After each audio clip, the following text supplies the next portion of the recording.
राम राम किसान भाइयों, स्वागत है आप सभी का हमारे YouTube channel farmer help centre में।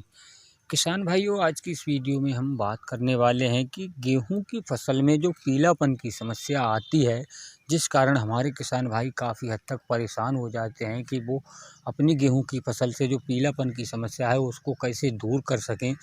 तो इसी के बारे में आज इस वीडियो में हम बात करने वाले हैं कि जो गेहूँ में पीलापन की समस्या आती है वो किस वजह से आती है, क्या क्या कारण हो सकते हैं जो पीलापन की समस्या है, और कौन सी विधि से हम अपने जो गेहूं की फसल है उसमें जो पीलापन है उसको ख़त्म कर सकें। तो इसी के बारे में सारी जानकारी आपको मिलने वाली है, तो कृपया वीडियो को पूरा देखें। साथ ही जो किसान भाई हमारे चैनल पर पहली बार आए हैं तो कृपया चैनल को सब्सक्राइब करके घंटी वाले बटन को ज़रूर दबाएँ। साथ ही किसान भाइयों, अगर हमारे द्वारा दी गई जानकारी आपको पसंद आए तो वीडियो को लाइक और शेयर ज़रूर करें। तो चलिए वीडियो शुरू करते हैं। किसान भाइयों, सबसे पहले आपको हम एक बात बता देना चाहते हैं कि ये गेहूं में जो पीलापन की समस्या है वो किस वजह से आती है। तो पहला कारण तो ये हो सकता है किसान भाइयों कि बहुत से हमारे किसान भाई जो हैं, जो गेहूं की फसल जो लगातार उस एक ही खेत में गेहूं की फसल ही करते आ रहे हैं, जो फसल चक्र नहीं अपनाते हैं। फसल चक्र नहीं अपनाने के कारण भी हमारे जो गेहूं में पीलापन की समस्या है वो आ सकती है। साथ ही किसान भाइयों, आपके लिए एक बात और बता दें कि बहुत से किसान भाई ऐसे हैं जो सिंचाई करते वक्त ये ध्यान नहीं देते हैं कि फसल जो गेहूं में पहला पानी लगाते हैं या दूसरा पानी लगाते हैं तो ज़्यादा मात्रा में पानी दे देते हैं। ज़्यादा पानी देने से भी गेहूं में जो है पीलापन की समस्या आ जाती है।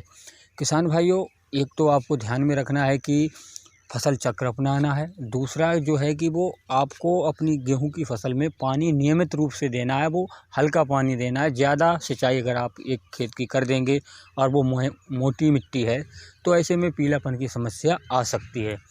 तो किसान भाइयों, ये सारी जो समस्याएं हैं पीलापन की वो इसी कारण आ सकती हैं।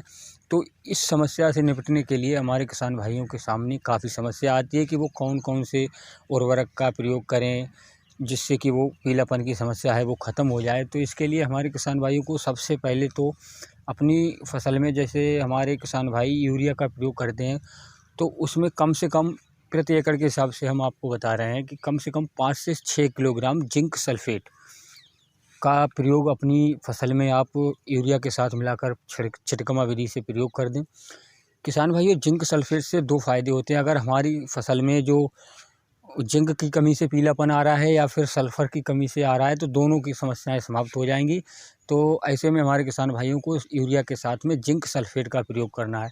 दूसरा किसान भाइयों, आपके लिए बता दें कि अगर आपने जिंक सल्फेट और यूरिया का स्प्रे वो छिड़काव कर दिया है, फिर भी आपकी जो फसल है उसमें पीलापन की समस्या है वो ख़त्म नहीं हो रही है, तो ऐसे में आपके लिए दयाल कंपनी की मोनो जिंक, जो कि 300 ग्राम का पैकेट आता है और मार्केट में 70 रुपये में आसानी से मिल जाता है।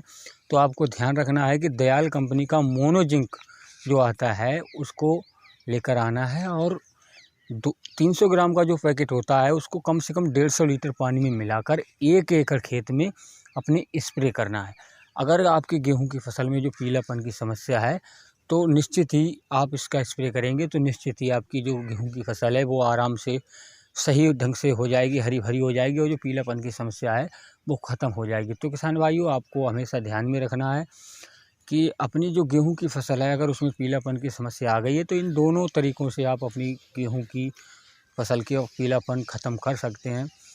तो आशा करते हैं हमारे द्वारा दी गई जानकारी आप सभी भाइयों को समझ में आई होगी और आप निश्चित ही अपनी, अगर आपकी फसल में पीलापन की कोई समस्या है तो उसको ख़त्म कर सकते हैं। तो आज के लिए बस इतना ही।